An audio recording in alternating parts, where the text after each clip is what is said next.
The roar of cannon fire scars the face of the earth. Bodies are hurled into the mud, torn between blood and clay. The living hide underground, crawling through tunnels like hunted rats. They are trapped in an endless nightmare built by the hands of their leaders. In 1914, a great war was born in Europe. It was called the War to End All Wars, but it ended none.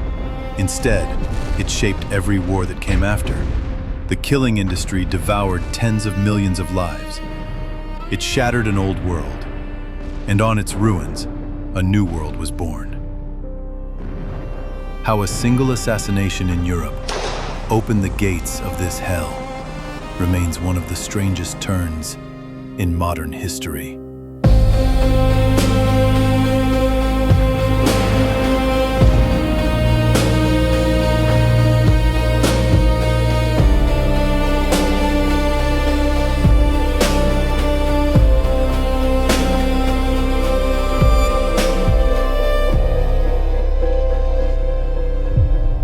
In 1909, The Great Illusion became Britain's best-selling book. Its author, Norman Angell, claimed a world war was impossible. The world's economies, he argued, were too connected. A major war would harm everyone's national interests. War, he wrote, has no longer the justification that it makes for the survival of the fittest. It involves the survival of the less fit. The warlike nations do not inherit the earth. They represent the decaying human element. That same year, another marvel took place. Louis Blériot, a French aviator, flew across the English Channel. He landed in Britain, not to renew the old wars with France, but to show politicians the power of technology. Progress was unstoppable. Airplanes and airships in the skies, submarines and ocean liners at sea, trains and automobiles on land. They moved goods, people, and soldiers faster and farther than ever before.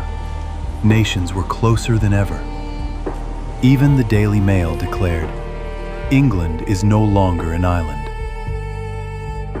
The ties were not only economic. Europe's monarchs were a family. Kaiser Wilhelm II of Germany, King George V of Britain, and Tsar Nicholas II of Russia were all first cousins. Queen Victoria was grandmother to them all. The British king and the Russian Tsar could have been mistaken for twins. Peace seemed secure. Only development lay ahead. What could shatter this dream? Yet some were already seeing nightmares. In 1848, amid Europe's revolutions, Marx and Engels wrote the Communist Manifesto. It told of a new class rising, a familiar story with new names. The state in place of the crown. Capital in place of wealth. The capitalist instead of the lord and aristocrat. The worker instead of the slave. Always the same struggle, the oppressed against the oppressor. The hunger of these new capitalists was endless. They sought political power, colonial markets, raw materials, and cheap labor. But in stories, greed without limit never ends well. In the years that followed, Friedrich Engels watched the nature of war begin to change. War was slowly becoming a vast industry. In 1888, in a letter to a friend, he predicted what a world war might look like. 8 to 10 million soldiers will massacre each other, and in the process, they will devastate all of Europe. more thoroughly than any swarm of locusts we have ever seen. The destruction of the 30 Years' War, compressed into 3 or 4 years, and spread across the entire continent. If the war runs its course without internal uprisings, it will produce an exhaustion unseen in Europe for 200 years. Then, American industry will triumph in every field. But the moment the first shot is fired, control will be lost. All this will lead to a general bankruptcy, the collapse of old states and their traditional wisdom.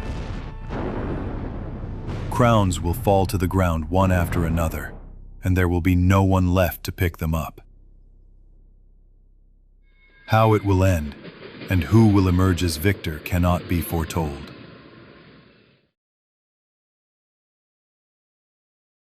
If you enjoyed this video, don't forget to like and subscribe. Modern history is full of turning points. Stay with us as we uncover them together. The scent of war had also reached one of Europe's oldest royal houses, the Habsburgs, heirs to the Austro-Hungarian Empire. An empire weakened by the virus of nationalism, shrinking year after year. The Habsburgs faced 2 great challenges, one to the west and one to the east. In the west, their most important ally, the German Empire, was rising fast as Europe's military and industrial power. After crushing France in 1871 and proclaiming the German Empire in the Palace of Versailles, it demanded a greater share of world trade and a higher place among the great powers, something the colonial nations of the West had no intention of giving. The Eastern problem was even more complex. The restless nations of the Balkans, dreaming of their own nation-states, upset the balance of power between Austria, Russia, and the Ottoman Empire. At times at war with one, allied with another. 3 declining monarchies, remnants of the old European order. The worst state was that of the Ottomans, an empire on life support, surviving only because its enemies could not agree on how to divide its remains.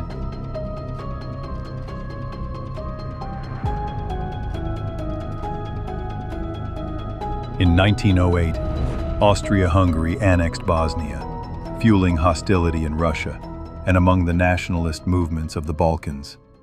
Eventually, Archduke Franz Ferdinand, heir to the Austrian throne, sought to halt the empire's decline.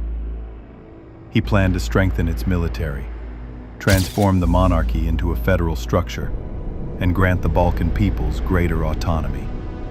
In 1914, determined to show his reforms could work, the Archduke traveled to the tense region of Bosnia.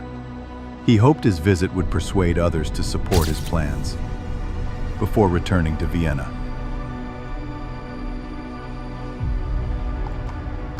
A day later, while Emperor Franz Joseph was out hunting,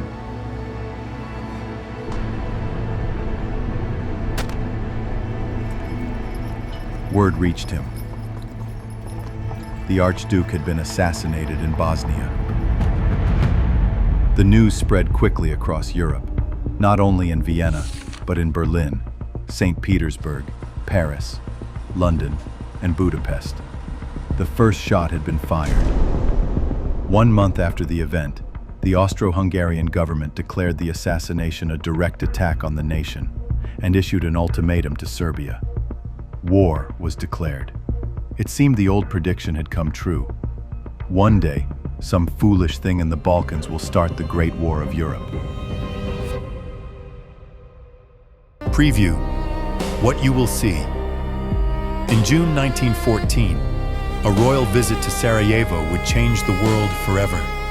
A failed grenade, expired cyanide, a gunman waiting at the next corner. One assassination that set empires on fire.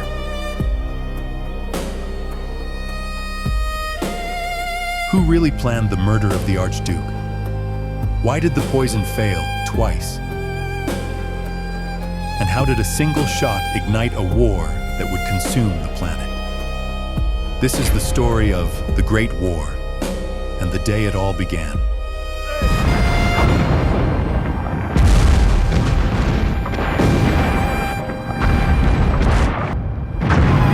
Stay tuned for the next episode.